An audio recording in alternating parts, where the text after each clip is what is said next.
ನಗರದ ಹೆಬ್ಬಾಳು ಕೈಗಾರಿಕಾ ಪ್ರದೇಶದ ಮೀನಕುಂಟೆಯಲ್ಲಿ ಬಿ9ನಿಂದ ನೂತನ ಘಟಕ, ರೈತರಿಗಾಗಿ ಜೇನು ಸಾಕಣೆ ಅಕಾಡೆಮಿ ಮತ್ತು ತರಬೇತಿ ಕೇಂದ್ರವನ್ನು ರಾಜವಂಶಸ್ಥ ಯದುವೀರ್ ಕೃಷ್ಣದತ್ತ ಚಾಮರಾಜ ಒಡೆಯರ್ರವರು ದೀಪ ಬೆಳಗಿಸುವ ಮೂಲಕ ಕಾರ್ಯಕ್ರಮವನ್ನು ಉದ್ಘಾಟಿಸಿದರು.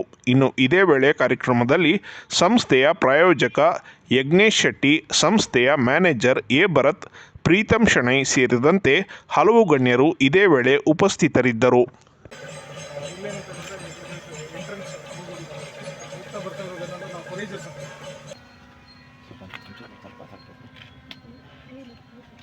ಸ್ವಲ್ಪ ಸೀಲಾಗಿರುವಂಥ ಬ್ರೂಡನ್ನು ಕರಿತೀವಿ.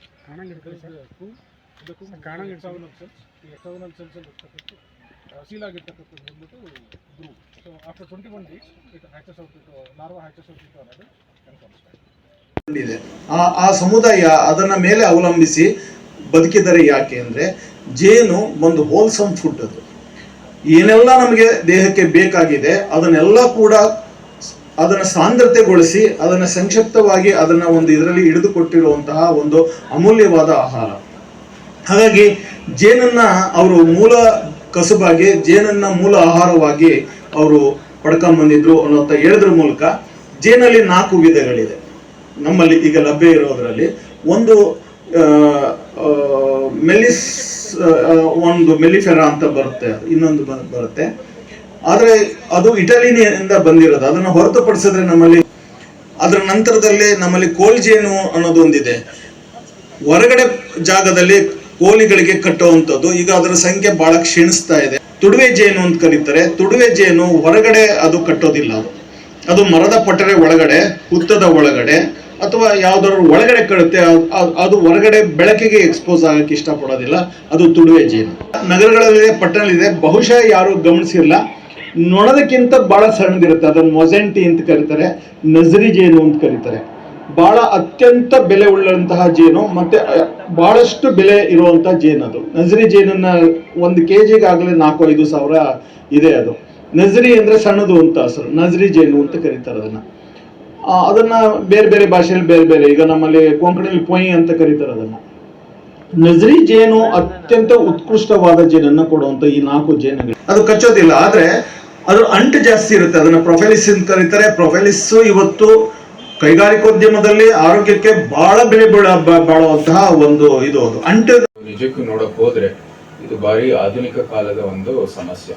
ನಮ್ಮ ಪ್ರಾಚೀನ ಕಾಲದಿಂದಲೂ ಇವತ್ತವರೆಗೂ, ಅಂದ್ರೆ ಆಧುನಿಕ ಕಾಲಕ್ಕೆ ನಾವು ಏನು ಲೆಕ್ಕ ಮಾಡೋದಂತಂದ್ರೆ ನಾವು ಪರಿಸರ ಜೊತೆಗೆ ಇದ್ದಿದ್ದ ಒಂದು ಸಮುದಾಯ. ಅಂದ್ರೆ ಭಾರತದಲ್ಲಿ ನೀವು ನಿಜಕ್ಕೆ ನೋಡಕ್ ಹೋದ್ರೆ ಕಾಡು ಎಲ್ಲ ಕಡೆನೂ ಇತ್ತು, ನಾವು ಎಲ್ಲ ಕಡೆ ಇರ್ತಾ ಇದ್ವಿ, ವಾಸವಾಗ್ತಾ ಇತ್ತು. ಕಾಡು ಮಧ್ಯೆ ಮಧ್ಯೆ ಒಂದೊಂದು ಚಿಕ್ಕ ಚಿಕ್ಕ ಹಳ್ಳಿಗಳಿತ್ತು. ನಮ್ಮ ಮೈಸೂರು ಸಂಸ್ಥಾನದ ದಾಖಲೆಗಳಲ್ಲೇ ನೋಡಿದ್ರೆ ಕಾಡಲ್ಲಿ ಸಂಪೂರ್ಣವಾಗಿ ಇಲ್ಲಿ ಚಾಮುಂಡಿ ಬೆಟ್ಟ ಇಂದಾನೇ ಬಂಡೀಪುರ ಶುರು ಆಗ್ತಾ ಇತ್ತು. ಮಧ್ಯದಲ್ಲಿ ಚಿಕ್ಕ ಚಿಕ್ಕ ಸಣ್ಣ ಸಣ್ಣ ಹಳ್ಳಿಗಳು ಇರ್ತಾ ಇತ್ತು. ಸೊ ನಾವು ಕಾಡು ಜೊತೆಗೆ ಇರ್ತಾ ಇರುವಂಥದ್ದು ನಮ್ಮ ಭಾರತದ ಒಂದು ಪಾರಂಪರ್ಯ. ಆಧುನಿಕ ಕಾಲದಲ್ಲಿ ಈ ಆಧುನಿಕ ಒಂದು ಏನೇನು ಸೌಲಭ್ಯಗಳು ಏನು ಬಂದಿದೆ, ತಂತ್ರಜ್ಞಾನ ಇರ್ಬೋದು, ಅಭಿವೃದ್ಧಿಗೋಸ್ಕರ ಮನುಷ್ಯರ ಒಂದು ಆರ್ಥಿಕ ಪರಿಸ್ಥಿತಿ ಉತ್ತಮಗೊಳಿಸೋದಕ್ಕಾಗಿ ನಾವು ಒಂದು ಮಾರ್ಗದಲ್ಲಿ ಹೋಗಿದ್ದೀವಿ.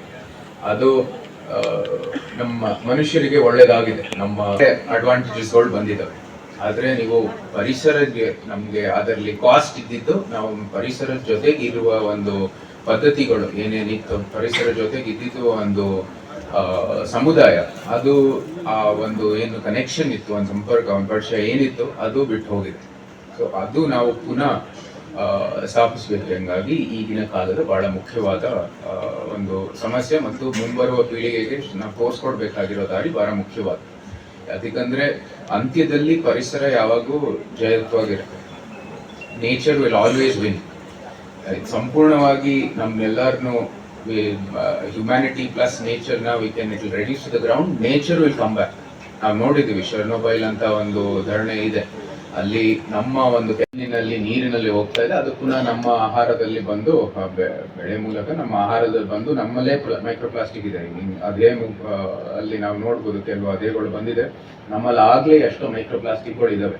ಅದರಿಂದ ಎಷ್ಟೋ ನಮ್ಮ ಆರೋಗ್ಯ ಸಮಸ್ಯೆಗಳನ್ನು ಹೆಚ್ಚಾಗ್ತಾ ಇದೆ. ಸೊ ಈ ತರ ಇದು ಬರೀ ಒಂದು ಚಿಕ್ಕ ಸಮಸ್ಯೆ ಅಲ್ಲ, ಅಕ್ರಾಸ್ ಸೊಸೈಟಿ, ಅಂದ್ರೆ ಸಮಾಜದಲ್ಲಿ ಪ್ರತಿಯೊಂದು ಕೆಲಸದಲ್ಲೂ ಕೂಡ ನಾವು ಪರಿಸರದ ಕಾಳಜಿ ಇಟ್ಕೊಂಡು ಮುಂದುವರಿಬೇಕಾಗಿರೋದು ಬಹಳ ಮುಖ್ಯವಾದದ್ದು. ಅದಕ್ಕೆ ಇದು ಒಂದು B9 ಇನಿಷಿಯೇಟಿವ್ ಮತ್ತು ಬೀ ಕೀಪಿಂಗು ಮತ್ತು ರೈತ ಸಮುದಾಯದ ಒಂದು ಹಿತರಕ್ಷಣೆಗೋಸ್ಕರ ಕೂಡ ಇದು ಬಹಳ ಸಹಾಯ ಆಗುತ್ತೆ ಅಂತ ನಮಗೆ ಗೊತ್ತಾಗಿದೆ. ಇದು ಬಹಳ ಶ್ಲಾಘನೀಯದು ಎಲ್ಲಕ್ಕೂ. ಸೊ ಇದೇ ರೀತಿ ಮುಂದುವರಿಲಿ ಮತ್ತು ನಿಜವಾಗ್ಲೂ ಒಂದು ಪರಿಸರದ ಸ್ನೇಹಿಯ ಒಂದು ಸಮುದಾಯ ನಿರ್ಮಾಣಕ್ಕೆ ಇದು ಒಂದು ಶುರು ಇಲ್ಲೇ ಆಗಲಿ ಅಂತ ಆಶಿಸುತ್ತಾ, ನಮ್ಗೆಲ್ಲರಿಗೂ ಗೊತ್ತಿದೆ ಆಗಲೇ